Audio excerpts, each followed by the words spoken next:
Okay, guys, I know it's been a while since I made the first part of this small series about the repair on the Fiero wiring harness due to the car at some point at certain times not letting me start up right away after running for a while. And just to bring a refresher back, if you didn't see the first part, what I found was I checked my check engine light, which was flashing. I ran the codes and I found a code for code 42, I think it was, which is for the electronic spark timing, which is controlled by this connector going into the ignition module right there. We went over this all in the first part of this video, so I'm not going to rehash the whole thing again. Suffice it to say, when I came to check this connector, I found the clip was broken and the connector had backed out quite a bit. So that may have been why I lost my spark timing and the car didn't want to restart until I wiggled this harness around. So I live by the theory that fix what you know is broken, and that will more than less likely usually fix what you don't know. Since this wire is the one that directly comes from the ECM with the electronic spark timing signal to the ignition module, and that's the code I'm getting, and this connector is broken, then guess what that means? We're going to replace this connector. So that's going to be the first step in our wiring repair. So what we're going to do is, even though the connector's here and we have a bit of room to get to it, I like to work comfortably. So I'm going to remove the ignition coil. It's only two 13 millimeter bolts that hold it in, and these two connectors, just to give myself a lot of room to work in here, because I don't like to be totally, pinched up in a tight little area when I'm working on the car. And since this will only take a couple of minutes to remove, that's the first thing we're going to do, is just get the coil out of the way. Now to do that, you're going to disconnect this harness here. This one goes to the main harness, going back to the engine, going back to the computer. This is the harness that goes to your second connector on the ignition module. So you can just disconnect this and leave this here. And now it's just removing the two bolts and removing the ignition module. Oh, wait, let's not forget to pull out the coil wire. And then we're just going to pop the ignition module out of place and take a look at that wiring. Okay, so the first thing we're going to do, I think I am in screen here. Okay, first thing we're going to do is remove those two 15 millimeter bolts and just get this stuff out of the way so we can work comfortably.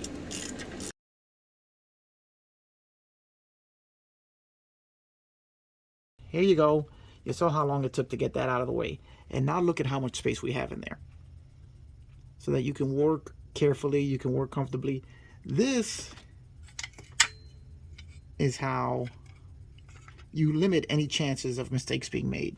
As now I have the connector here, all the wires here, and wide open spaces to do all of my soldering and repair work. So let's keep going with this. All right, now we're looking at the circuit that connector is part of.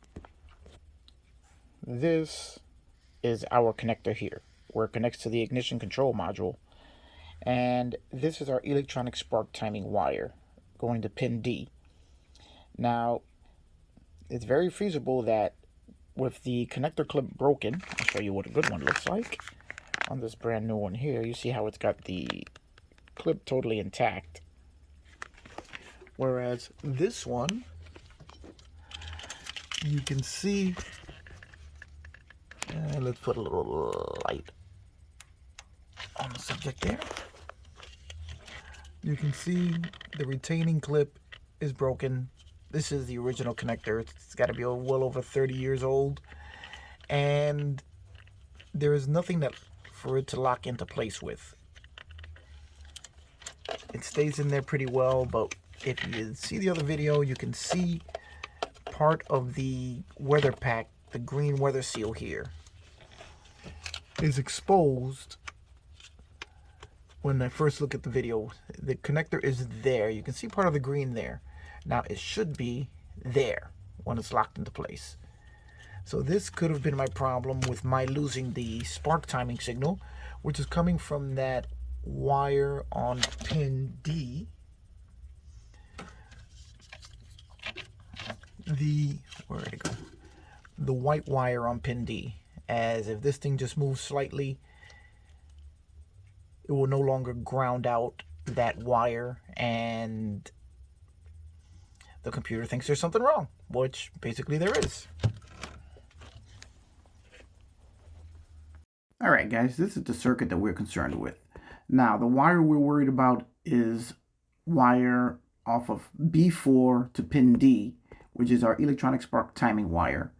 Now, as that connector moves, if we lose the signal to that wire or D5 to pin B, which is our bypass wire, then the computer will instantly just set a check engine light, as the electronic spark timing signal is not going through the way it should. So that could have been the problem all along with my stalling out or my hard restarts, as if that connector came loose at the control module, then the computer wouldn't see what it needed to see to make sure that the car was running right. It's possible that that was also part of the reason I had such a long crank, which I'm hoping will also be resolved by fixing this. So we are going to get in here and take care of that. Connector with pigtail. This is the exact same connector as the original GM connector from EFI Connection. That's your part number. Pigtail in case you guys need it. And we're going to be splicing that into the harness to repair this issue. And then we'll have to road test it, and we'll see if that solves our problem or if we have something else going on. Because, as I've been reading, the pickup coil can also cause this exact same issue. So, like I said before, let's fix what we know is broken, and that may resolve all the problems and take care of what we don't know. And here is where the ignition coil feeds to the ignition module feeds the coil. Coil goes to ignition, and then this other one here goes to, I forget where. But that's not really important. That's not part of what we have to worry about. This here is what we have to deal with first. So that's what we're going to go with. I want to give a big shout out to my parts department at Mercedes-Benz of Paramus, as Dominic went out of his way to find me the exact same connector as what originally came on the car. As there are several different styles that will work, but this one looks exactly like the one that's on the car, apart from the weather pack being blue instead of green. But it looks like all the wires are the exact same colors. I've got to check that now. And a direct replacement. So, thanks guys. Okay, so now I'm going to unwrap this harness and remove the cord,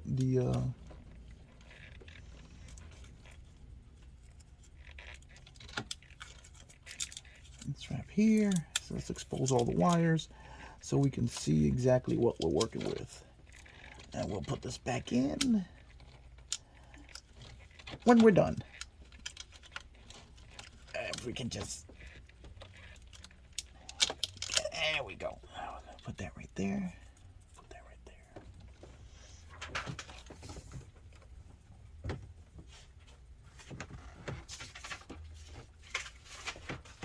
Okay. Let's pick this all up here. Now we're going to verify our wiring. You always verify your parts before you replace them. Okay, A, B, C, D. D is white. C is purple and white. B is tan and black. And A is red and black. Verify before replacement. Now we'll make sure that this fits and plugs in exactly the way it's supposed to. Oh yeah. Oh yeah, that's not going anywhere. Once that's in there, that's in there for good. Okay, probably for the first time in quite a few years that will be in there for good. All right, so now we're just going to have to snip and splice.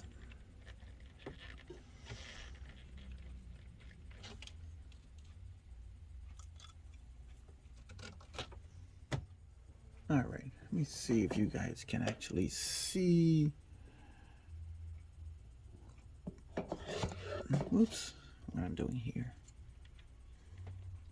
Okay, I think I'm on the camera. I just want to make sure you guys can see what I'm doing so you're not staring. There we go. Okay, we're right there.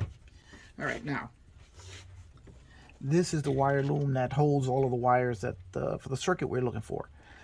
So basically, to get to it, you can just slide it right out from behind the valve cover, bring it out here, and now you got plenty of room to work. If you really need to, you can actually just disconnect the coolant temp sensor, disconnect the tack filter, and you can swing the whole thing out and work on it right over here where you're got plenty of room to move. But right here, I think we're going to be fine. So now, what we're going to do is we're going to solder these wires together. And then we're going to put a little bit of heat shrink on there to seal everything up so that everybody's happy. Let's just make sure we have the right. Now, one thing you got to remember is you should always try and stagger your wires wherever possible. That should work perfectly. So that you don't have a big bundle of repaired wires all in one place.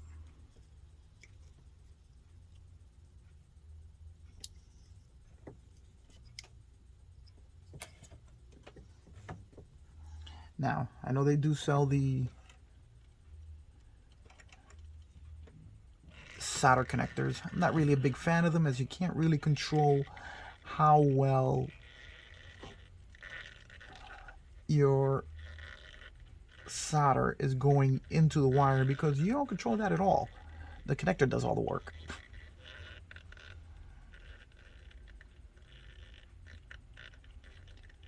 Maybe it's my OCD, but I prefer to control all of that.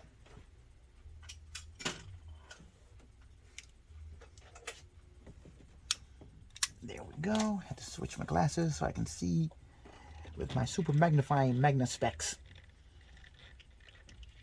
Okay, so now I'm gonna do a little soldering.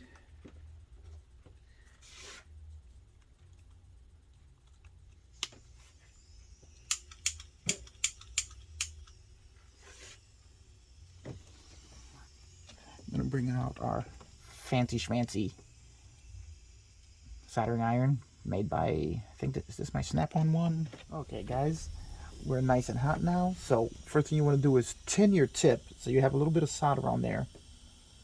And then what you want to do is make sure you heat the wire up. And then just run the solder along the wire and let it just sink itself into the wire. And that's pretty much it. You have a nice shiny bit of solder there. You want it to be shiny. And we'll just look it over, make sure it got all the way in there, and yes, it did. All right, so now we are going to heat shrink it. Make sure that nothing nasty gets in there.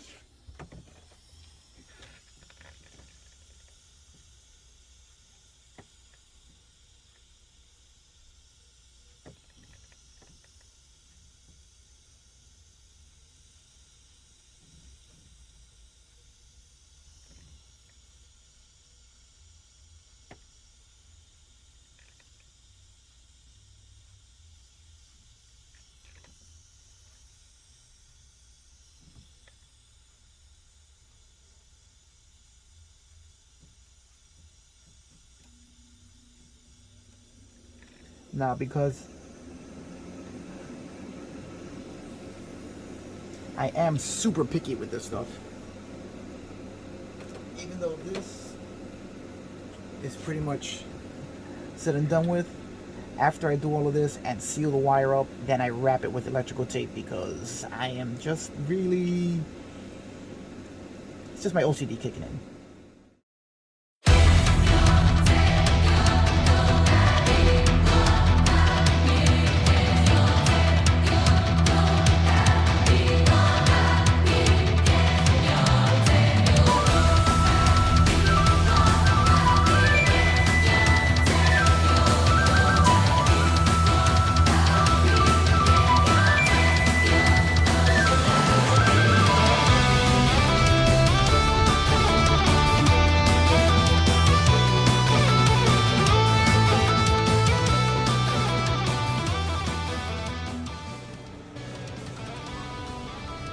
Yes, I know this is totally unnecessary to wrap each and every wire, but I do it with every electrical repair I perform because you can never, ever, ever be too careful, as far as I'm concerned.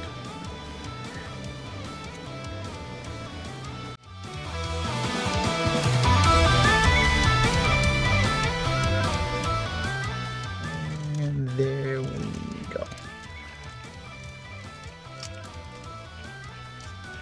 And now we're just gonna tuck this back where it belongs, right in there. And now we're gonna check our fit right there.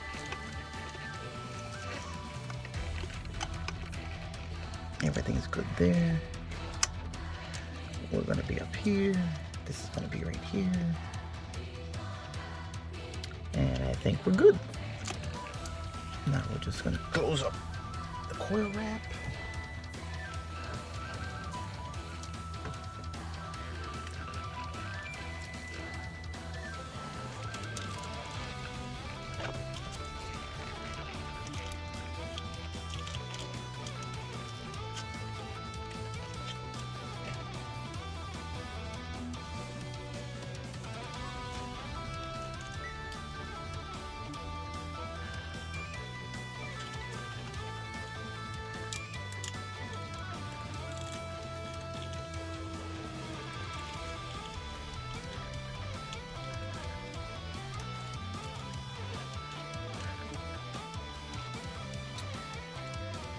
Alright, guys. Put that down. No, this is gonna be weird because you were here.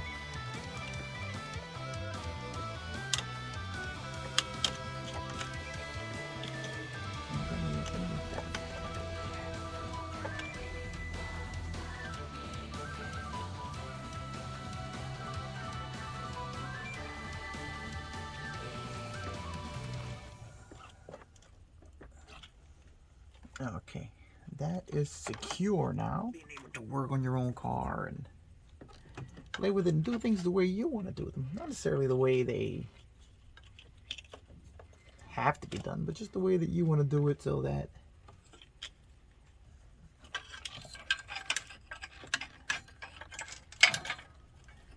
there we go. Let's put the heat shield back in first. Right there.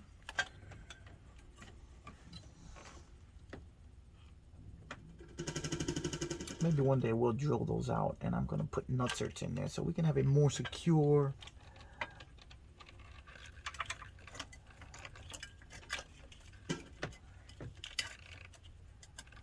there we go.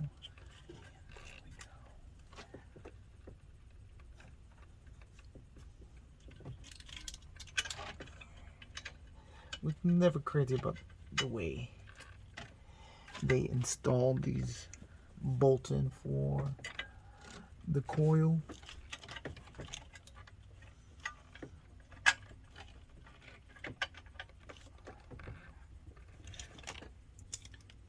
As the Germans would have done things a little bit differently. And probably, instead of just having bolts that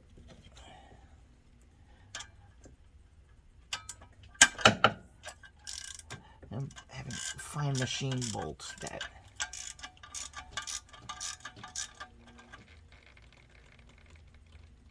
for less chance of them stripping out than these coarse bolts.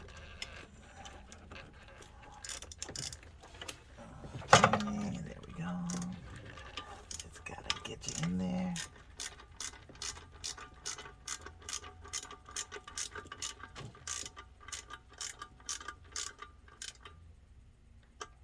I do believe that one may be.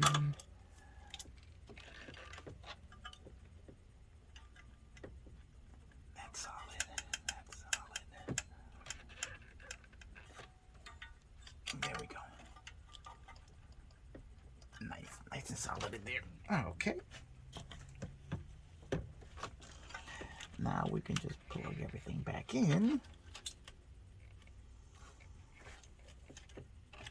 Sometimes it's nice to get the issue like this. You can reacquaint yourself with the car, as I have not given any thought to any of this in so many years.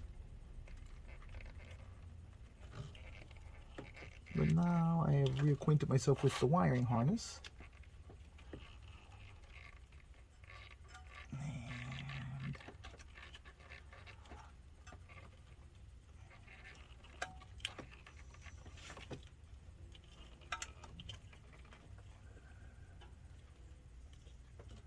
there we go. And we are in. Attach the coil. And the job is done.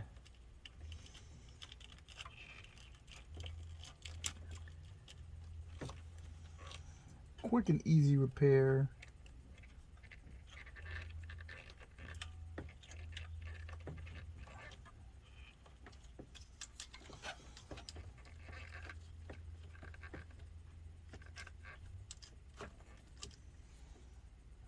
Okay. If I do redo this, I am going to splice them all the way in here. Beauty about it. I got all winter to redo it. Alright. But for now, I need the car for tomorrow, so that's going to have to be. Alright, guys. Took her out for a drive, and she ran beautiful. Didn't give me any problems starting up, and it didn't have a check engine light at all. Now, there's still a possibility that there may be something else going on, but for right now, I fixed what I knew was bad, and hopefully that will take care of the issue. So, just gotta do some more driving, which I really don't have a problem with, and see if anything else comes up. If it does, I will keep you guys appraised. But for right now, we're doing good.